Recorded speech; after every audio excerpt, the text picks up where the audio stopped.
ত্রয়োদশ সংসদ নির্বাচনের পর হবে পঞ্চদশ সংশোধনীর চূড়ান্ত শুনানি। এই আদেশ দিয়েছে আপিল বিভাগ। এই বিষয়ে সুপ্রিম কোর্টে ব্রিফিং চলছে। আজকে আমাদের আসলে রাষ্ট্রের পক্ষে অ্যাটর্নি জেনারেল এবং আমরা যারা ইন্টারভেনার ছিলাম আমাদের আজকে বক্তব্য রাখার কথা ছিল।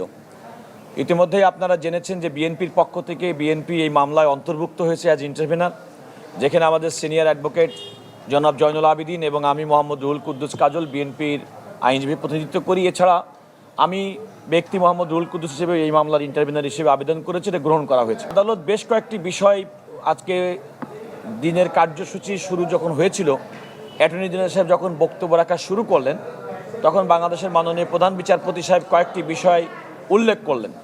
তার মধ্যে একটি উনি বললেন যে বাংলাদেশে এখন নির্বাচনী একটা মুডে, ইতিমধ্যেই নির্বাচনী প্রক্রিয়া শুরু হয়েছে এবং পরবর্তী 2 মাসের মধ্যে হয়তো আমরা নতুন একটি পার্লামেন্ট আমরা পেতে যাচ্ছি। এমন একটা পরিস্থিতিতে এই আদালত যে সমস্ত বিষয়গুলোকে আমরা বলেছি যে আপনারা এগুলো বিচার করেন, ওনারা তখন বলেন যে ইতিমধ্যে জুলাই চার্টারের একটি বিষয় এসেছে, সেখানেও বেশ কিছু সাংবিধানিক বিষয় কিভাবে ডিল হবে সেটা উল্লেখ করা আছে। সুতরাং ওনাদের মেইন কনসার্ন এবং উদ্বেগটা ছিল যে এই সময় যদি আমরা পঞ্চদশ সংশোধনী সংক্রান্ত এই মামলার রায়টি শুনি তাহলে আমাদের এটা রিডান্ডেন্ট এক্সারসাইজ হবে কিনা। অর্থাৎ যেহেতু পরবর্তী সরকার এবং পরবর্তী সংসদ এসে অনেকগুলো সাংবিধানিক সংস্কার প্রয়োজন, যেক্ষেত্রে জুলাই চার্টার বাস্তবায়ন অধ্যাদেশের মাধ্যমে উল্লেখ করা আছে, এই দুইটার মধ্যে একটা অসামঞ্জস্য তৈরি হতে পারে।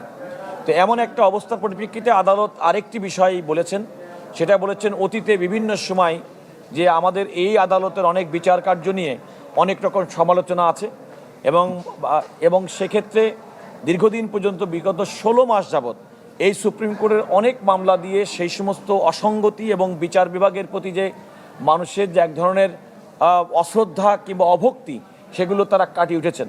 ওনারা বলছেন যে এমন একটা সময়, যে সময় আগামী 2 মাসের মধ্যে জাতীয় সংসদ নির্বাচন হবে এবং পরবর্তীতে জাতীয় সংসদ গঠিত হবে, এবং যে সমস্ত বিষয়গুলো আমরা বলেছি আদালতের দৃষ্টিতে তার অনেকগুলো বিষয় যেগুলো পার্লামেন্ট করতে হবে।